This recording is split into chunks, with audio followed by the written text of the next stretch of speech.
Oi, bem-vindo ao nosso canal. Se você achar que nós estamos falando coisas interessantes e que podem ser úteis, inscreva-se no nosso canal, explore nossos outros vídeos, clique no sininho das notificações, deixe o seu like. Se você achar que outras pessoas podem se interessar pelo que a gente tem falado, compartilhe.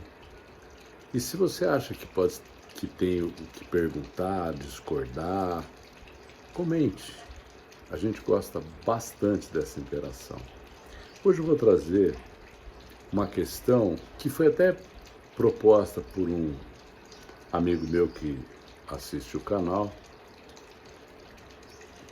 que consiste em um esquema de interpretação sobre o conflito que eu aprendi com um filósofo israelense chamado Marcelo Dascal, que, estudando as polêmicas, as discussões violentas, não é? Propôs a existência de 3 tipos de polêmica. E eu adaptei um pouco o pensamento do Marcelo Dascal, sem a concordância dele, talvez ele não gostasse de eu falar isso que eu vou falar, mas eu acho que é compatível, estou tentando ser honesto. Ele distinguia 3 tipos de polêmica: o debate, a controvérsia e a disputa. E eu diria que são 3 graus de polêmica e não é muito fácil distinguir um grau do outro, a não ser quando você está no exemplar clássico daquilo, do debate, da controvérsia ou da disputa. Como nós estamos vivendo num mundo em que as pessoas expressam suas opiniões, conversam umas com as outras, falam através de vídeos, como eu estou fazendo nesse vídeo aqui, essas diferenças que as pessoas têm, e as pessoas são todas diferentes, cada um tem seu próprio ponto de vista, elas começam a se deparar umas com as outras. Uma pessoa começa a perceber que ela pensa diferente da outra, ela fala uma coisa, a outra concorda, às vezes discorda, às vezes...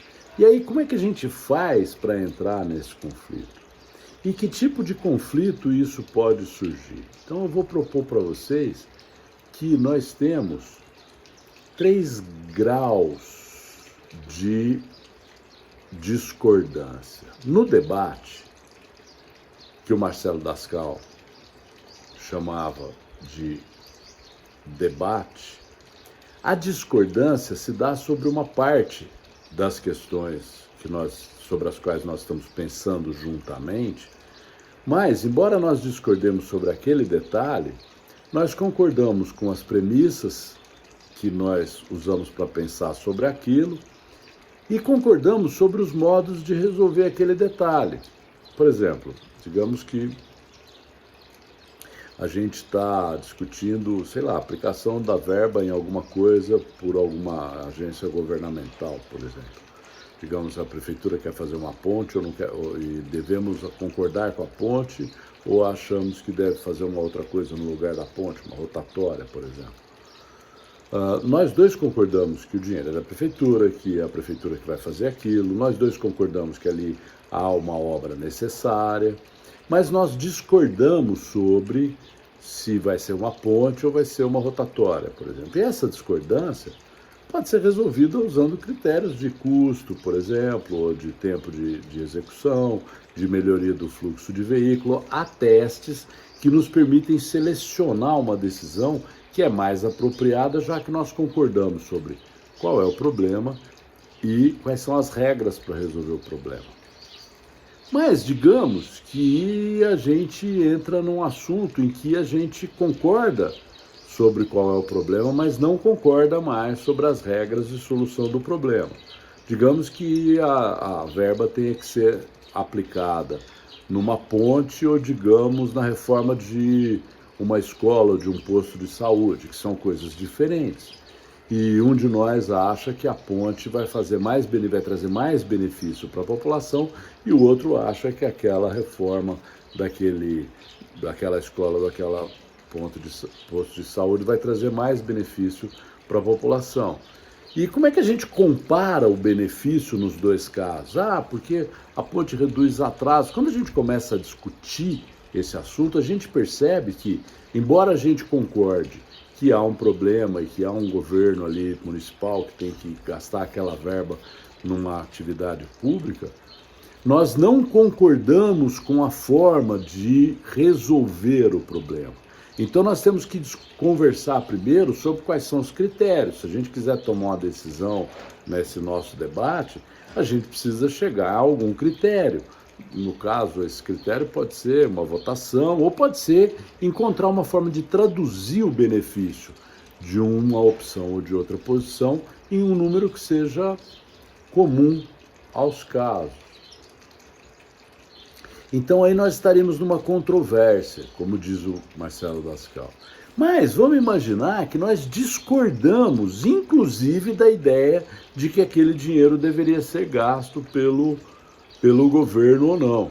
Um de nós acha que o governo é completamente um absurdo e não devia ter aquele dinheiro na mão dele, e o outro de nós acha que o governo está lá para fazer isso mesmo e tal, e nós temos uma discordância que chega a um ponto em que não há possibilidade de nenhum tipo de concordância sobre a qual nós possamos dirimir aquele conflito.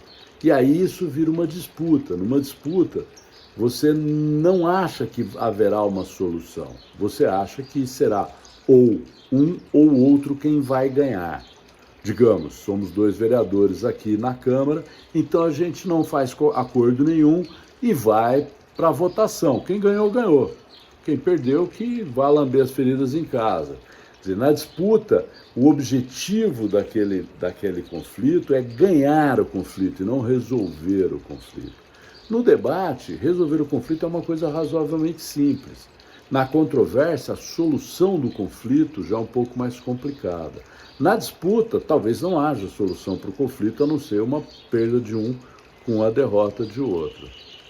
Eu queria trazer isso à reflexão, porque isso vale tanto para tempos em que as coisas estão sendo discutidas politicamente em altos brados e com argumentos violentíssimos, quanto vale para questões sobre, por exemplo, como nós vamos educar nossos filhos, em que escola nós vamos colocar nossos filhos, nós vamos gastar o nosso dinheiro num vaso, vamos gastar o nosso dinheiro numa sanduicheira, por exemplo, aqui em casa.